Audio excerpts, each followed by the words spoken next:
Hello, hello, bonjour à toutes, bonjour à tous et bienvenue dans ce podcast Cœur à cœur avec Dieu. Chaque jour, laisse Dieu te parler au travers de sa parole.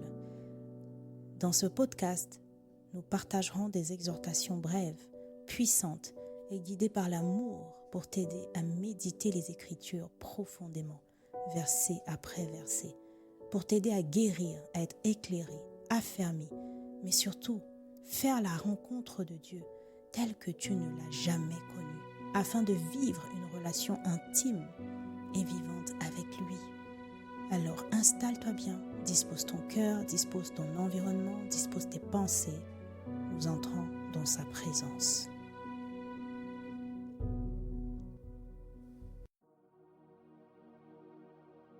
Hello, bien-aimé. Un plaisir, une joie pour moi de vous retrouver encore à notre rendez-vous.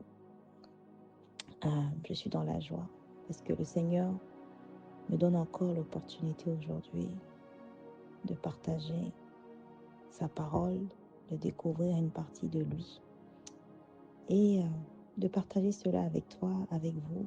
C'est un privilège, c'est une grâce. Alors merci Seigneur. Saint-Esprit, nous t'invitons, comme d'habitude, nous voulons reconnaître que nous ne pouvons rien faire sans toi. Viens nous aider dans notre faiblesse. Nous ne pouvons pas comprendre si tu ne nous enseignes pas, si tu n'ouvres pas notre intelligence. Alors viens remplir ce moment, viens ouvrir le cœur d'une personne connectée à ce message. Viens renouveler l'intelligence d'une personne connectée à ce message. Viens montrer le chemin, viens mettre à la lumière les choses cachées. Viens déraciner, ce que le Père Céleste n'a pas planté. S'il te plaît, aide-nous à comprendre la parole, aide-nous à la garder. Enracine-la dans les tables de notre cœur. Aide-nous à la pratiquer quotidiennement, que ce message ne soit pas juste un message de plus, mais que ce message puisse nous garder, nous guider tout au long de notre vie et aide-nous à pouvoir le transmettre à toute personne que nous rencontrerons et aussi à notre postérité. Aide-nous à ce que ce message nous rapproche du Père, oui, que notre cœur soit son cœur, mais surtout que Christ, grâce à ce message d'une manière ou d'une autre, soit visible au travers de nos vies. Sens-toi libre, Saint-Esprit. Inspire toutes choses. Inspire mes paroles. Prends le contrôle de mes paroles. Inspire mes pensées et touche les pensées d'une personne connectée. Pour la gloire de Jésus. Au nom de Jésus. Amen. Le message du jour s'intitule « Le message caché derrière la purification ». Le message caché derrière la purification. Et nous allons lire la parole dans Exode 30 du verset 17 au verset 21 en version Nouvelle Français courant. Le Seigneur dit encore à Moïse, « Pour les purifications, tu fabriqueras un bassin de bronze, monté sur un support de bronze. Tu le placeras entre la tente de la rencontre et l'autel, et tu le rempliras d'eau. Aaron et ses fils utiliseront cette eau pour se laver les mains et les pieds avant d'entrer dans la tente de la rencontre ou de s'approcher de l'autel pour y accomplir leur service en y offrant un sacrifice. Ainsi, ils ne perdront pas la vie. En effet, ils se laveront les mains et les pieds afin de ne pas mourir.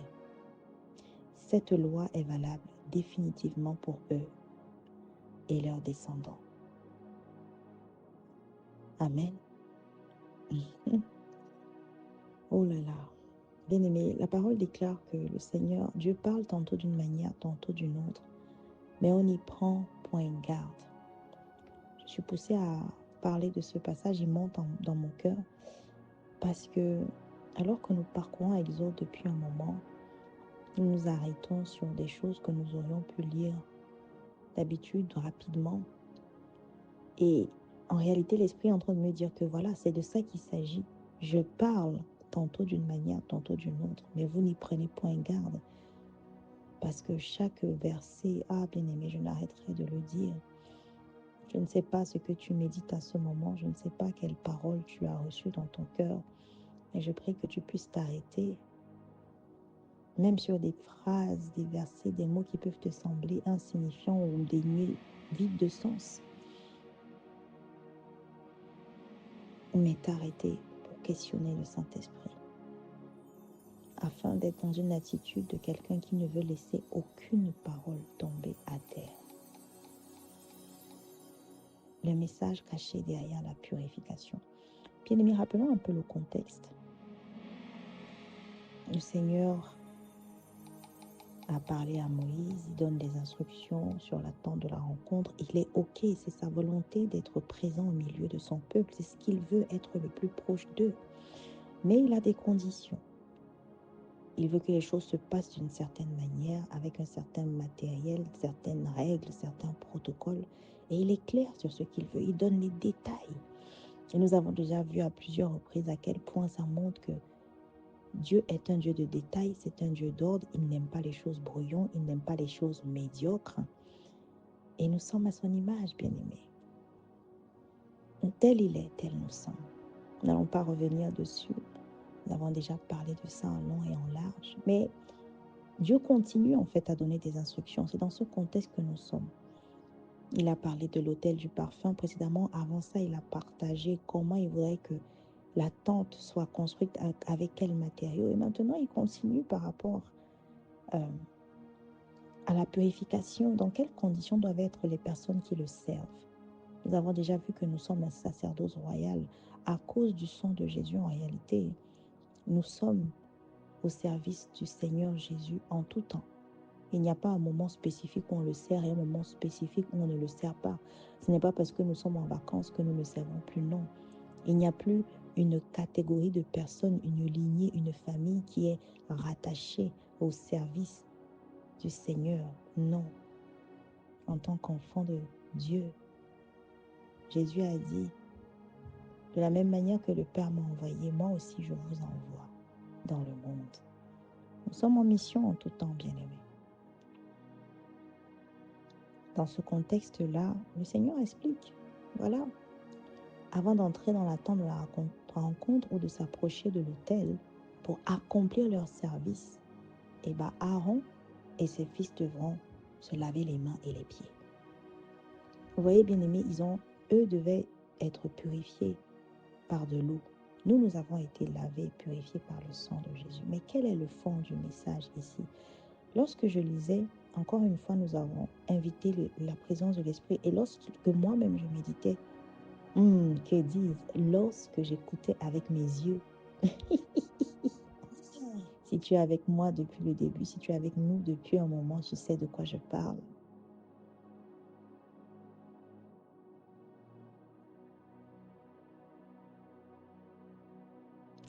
Avant d'entrer dans la tente de la rencontre, il devait se laver les mains et les pieds.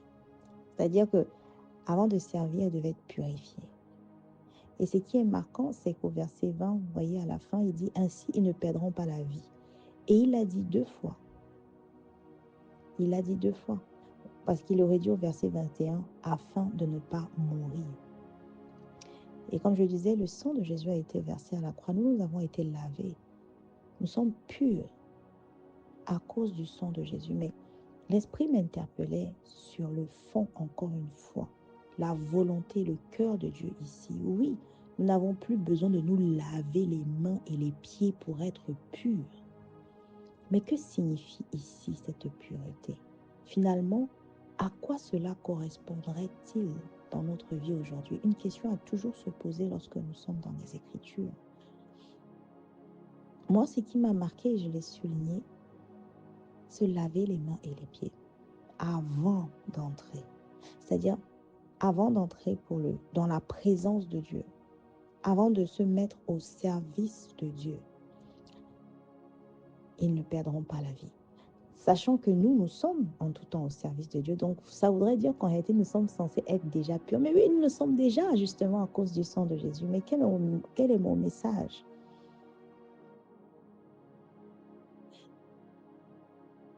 Le message, je l'ai reçu lorsque j'ai lu les autres traductions, notamment la version Bible expliquée, qui explique que Alors, je paraphrase parce que je n'ai pas cette version sous les yeux. Elle explique simplement que plus tard, il y a eu le fait de se laver les mains et les pieds avant le repas, simplement parce que cela représentait le caractère sacré du repas qui devait être partagé. Alors l'esprit là m'a fait réfléchir. Lorsqu'ils se lavaient les mains, en fait, ils étaient en train de se purifier. Mais en fait, ils étaient en train de confirmer finalement qu'ils reconnaissaient, positionnaient comme au-dessus, comme sacré, comme mis à part le Seigneur. Ils se dépouillaient de toute forme de saleté parce que à ce moment-là, ils devenaient consacrés. À ce moment-là, ils entraient dans une présence qu'ils considéraient une présence mise à part. Non seulement eux, ils étaient mis à part, mais la personne pour laquelle ils faisaient ou la raison pour laquelle ils se purifiaient était mise à part, était vraiment particulière. Bien-aimés, alors que nous sommes au service du Seigneur en tout temps, nous avons déjà vu que nous sommes mis à part. Vous vous rappelez lorsque nous avons vu les vêtements qu'Aaron et ses fils devaient porter. Rappelez-vous, devait avoir un bijou sur le front en or où était gravé mis à part pour le Seigneur. Et c'était collé sur le front. Donc nous savons déjà que nous avons vu ça. Dieu a vraiment à cœur que ce soit clair et net pour tout le monde, que nous lui appartenons et que nous sommes à son service. Mais aujourd'hui, la Bible nous dit que le fait de se laver les mains en fait représentait, lorsque par exemple on lavait les mains à la suite, avant de manger, cela représentait le caractère sacré du repas partagé. Lorsque nous venons auprès du Seigneur, avec la conscience que nous devons être purs, nous sommes en train de montrer et de dire au Seigneur, je reconnais que tu es sacré. Je reconnais que tu ne mérites rien qui soit souillé. Peu importe à quel niveau. Nous ne sommes pas ici en train de parler d'une purification uniquement de se laver, mais nous parlons aussi d'une purification intérieure, dans ses pensées, dans son cœur, dans son corps. Prendre le temps, par exemple, de se décharger, de libérer son cœur de toute forme d'amertume, de toutes les personnes qu'on a pu garder. Pourquoi? Parce que nous voulons dire au Seigneur, tu es pur, tu es trop pur. Je ne peux pas me permettre de venir dans ta présence souillée, que ce soit physiquement, émotionnellement, intérieurement. Je ne peux pas. Lorsque nous venons dans la présence de Dieu, sans avoir cette conscience que c'est important pour Dieu que nous soyons purs, bien aimés, rappelons-nous, lorsque Dieu parle ici, il donne des instructions pour Aaron et ses fils, il est en train de dire qui il est. Rappelons-nous. La parole ne nous dit pas juste les faits qui se sont déroulés. La parole ne nous dit pas juste ce que Dieu a fait. La parole nous dit en toute chose qui il est. Sa personnalité, ses besoins, ses désirs, sa manière de fonctionner, ce qu'il aime, ce qu'il n'aime pas, ses soupirs, ses cris, ses plaintes. Et ici, Dieu nous dit, en réalité, Dieu est en train de nous dire, avant de me servir, pour moi, c'est important que tu sois pur, en base zéro. Avant de venir dans ma présence, c'est important que tu sois pur. Lave-toi bien, s'il te plaît. Lave-toi les mains et les pieds. Vous voyez, c'est pourquoi on ne s'arrête pas ici seulement sur le fait de se laver les mains et les pieds, parce que nous cherchons l'intention de Dieu, le message de Dieu derrière.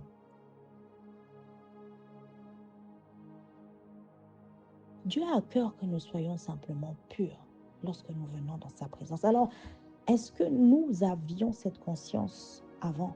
Est-ce que lorsque nous allons dans la maison du Seigneur, est-ce que lorsque même chez nous, ou même dans un événement, nous entrons dans sa présence manifeste, est-ce que nous avons pensé à nous dire, suis-je pur? Est-ce que je suis propre? Est-ce que mon vêtement est propre? Est-ce que je me suis lavé? Ce n'est pas anodin, bien-aimé. Il ne s'agit pas de se dire que si tu viens dans la présence de Dieu sans être lavé, c'est grave. Non. C'est une conscience de dire, je veux donner le meilleur à mon Dieu. Il est sacré. Sa présence est sacrée. Alors, je ne veux pas prendre le risque d'arriver dans cette présence sacrée que j'honore, que j'élève, que je privilégie, avec quelque chose qui peut être sale, avec quelque chose qu'il peut ne pas apprécier. Oui, Dieu nous aime tel que nous sommes bien-aimés. Ce n'est pas mon message. Mon message est dans l'intention, les efforts, la conscience que nous mettons pour faire plaisir au Seigneur. S'il n'aime pas que nous soyons pas purs dans sa présence ou lorsque nous le servons en tout temps, alors c'est à nous d'avoir plus de conscience, plus d'engagement, plus de volonté, plus d'intentionnalité dans comment nous nous tenons, dans ce que nous avons dans le cœur, alors que nous sommes en réalité constamment dans sa présence, à plus forte raison lorsque nous allons au culte, lorsque nous allons à un programme où nous savons que nous allons dans sa présence. Nous devons, à partir d'aujourd'hui, pouvoir nous dire, nous arrêter et scanner et nous dire, ah, je vais me purifier, je vais demander pardon, je vais pardonner. Je ne veux pas arriver souillé dans sa présence. Oui, la parole déclare, venez à moi, vous tous qui êtes fatigués et chargés, vous donnerez du repos. Bien-aimés, Dieu est en train de nous dire ici en réalité que c'est aussi à nous de nous assurer, parfois, de nous purifier nous-mêmes, de ce que nous pouvons en tout cas, consciemment, avec notre libre arbitre, avant d'entrer dans sa présence. Mais encore une fois,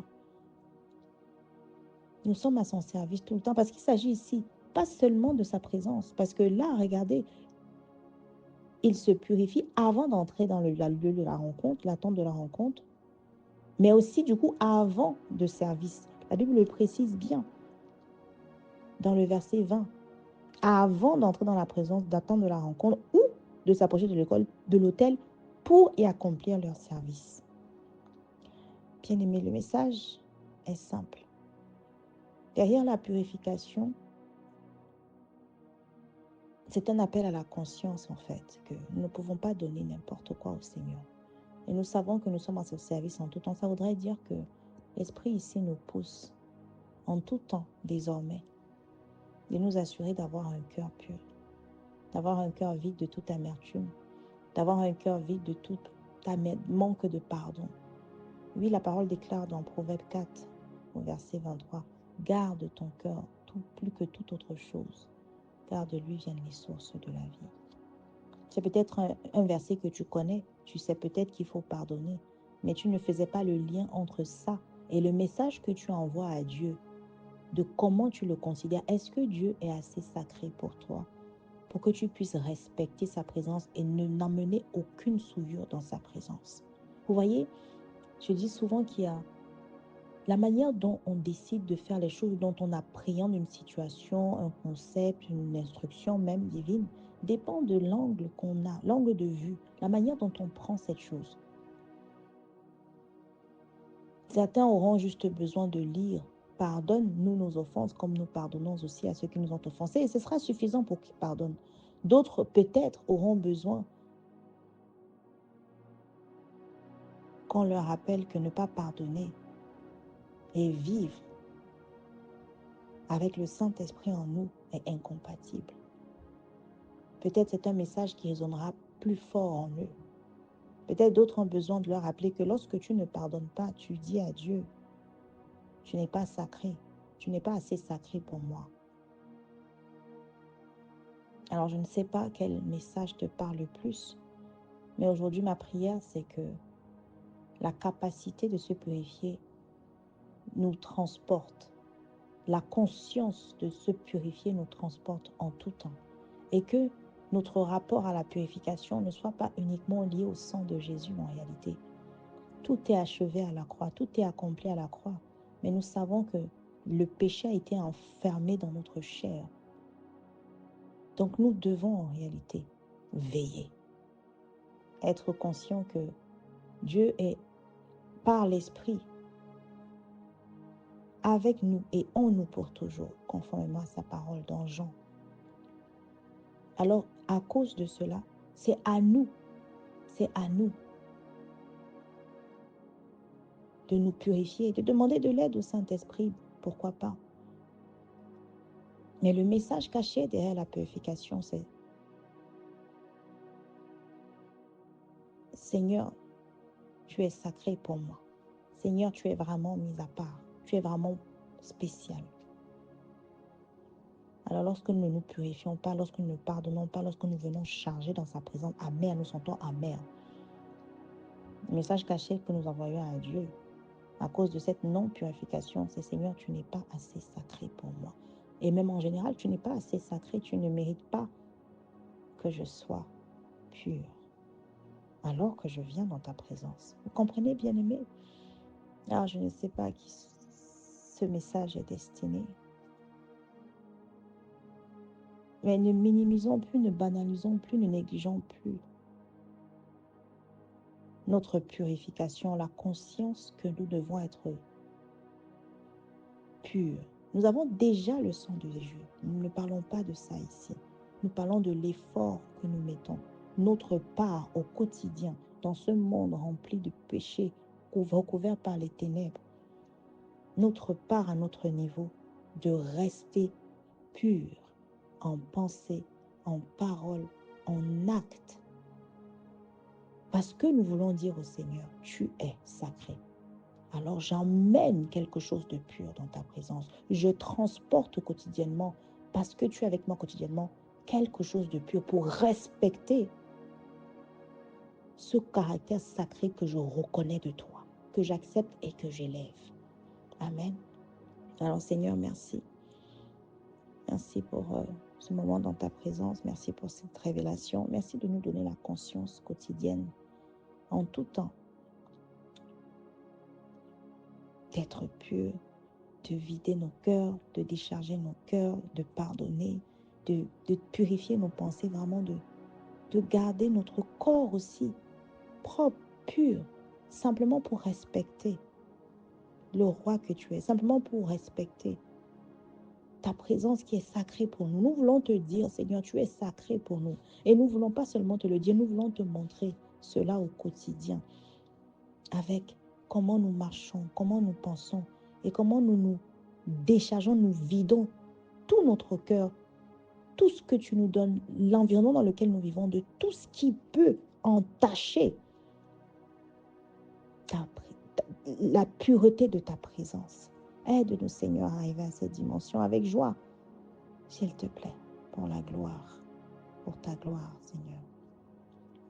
Au nom de Jésus-Christ, nous avons prié avec foi et action de grâce. Amen, amen, amen.